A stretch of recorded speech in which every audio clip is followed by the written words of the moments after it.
Welcome back. It's time for another Friday fiction video. Today I'm talking about The Last Cavalier by Alexandre Dumas. For all true purposes, this book should not exist. There is so much story behind how this book came to be. I'm probably going to talk about that more than the book itself, even though the book is over 700 pages. A long time ago, when I was in the honors program for my undergraduate degree in English, I had to write an honors thesis, and I did a bunch of research about Alexandre Dumas. In my research about Dumas, I realized his father was a black general who served for Napoleon, and Napoleon was supposed to be the godfather for Alexandre Dumas, who wrote The Three Musketeers and Count of Monte Cristo and all that, because Dumas Sr. had been the general in the army and was supposedly close to Napoleon. But for whatever reason, I don't know if it was racism, I don't know if it was something else where Napoleon just decided not to do it. Napoleon never actually served as Dumas' godfather like he was supposed to. He never fulfilled those duties. And so, Alexandre Dumas, the famous writer responsible for all this great literature, held a grudge against Napoleon. So when you see Napoleon show up in his stories, Napoleon is usually depicted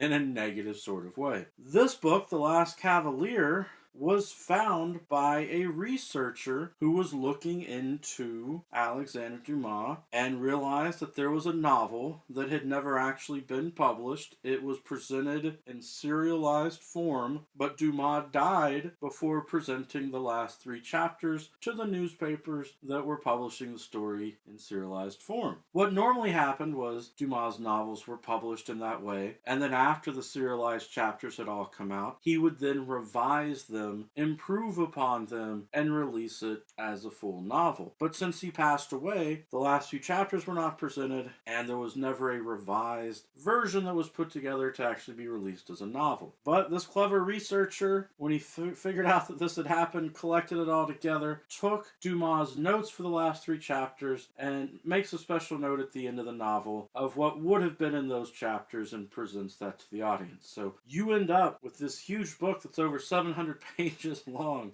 that just doesn't feel like a cohesive story. But I told you all that about Napoleon because this is supposedly fulfilling the last gap in historical periods for when Alexandre Dumas was alive. He had written about the historical times back with the Musketeers and then time periods on up, basically until the Napoleonic period there at the end before he died, and this book finishes that gap. But my goodness, it does not make Napoleon look good. Okay. Most of the time, I think it's subtle, though there are a couple lines in the book that just cut right at Napoleon and his skills. There are scenes where his wife disrespects him. There are scenes where he meets with ambassadors and clearly has a goal to accomplish, but Napoleon ends up doing the opposite of what his goal was as a result of the meeting because of his emotions or hot-headedness or whatever. And the book is a strange narrative because after the stuff with Napoleon, it then goes to some other characters. And I feel like the reason Dumas did that was to contrast Napoleon's weaknesses with his skills and his inability to accomplish his goals with these really amazing characters that today people would probably call them a Mary Sue kind of character because they're just so amazing. They're so talented. They accomplish their goals even when the odds are stacked against them so much, or something impossible, miraculous would have to happen in order for them to succeed. It just does, you know? The heavens open up for them, basically. The waters part, whatever needs to happen. These other characters in the second half of the narrative, very successful. And I think that is meant to be a contrast to make Napoleon look even worse. You know, that these other people had such a great sense of skill and morality or whatever, and divine luck in a way that Napoleon just didn't. I will give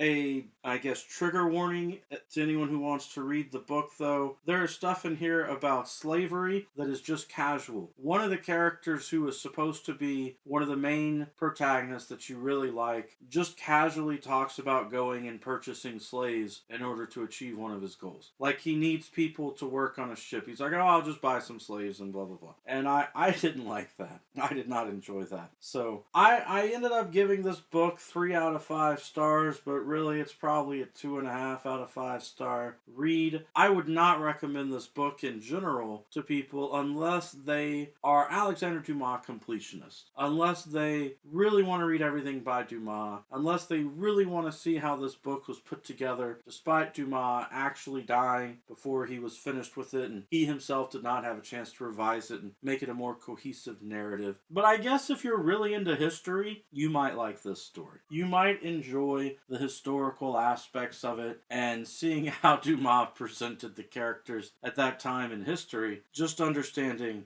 that it is what it is. But it's not a typical novel. It is nothing at all like The Three Musketeers or The Count of Monte Cristo or The Man in the Iron Mask if you're used to reading Dumas' other works. So don't expect something like that. The casual reader should probably just avoid this one and not bother reading it. Alright, that's my book talk for today. Feel free to leave me questions or comments down below. Every day is a good day for a book talk. Peace.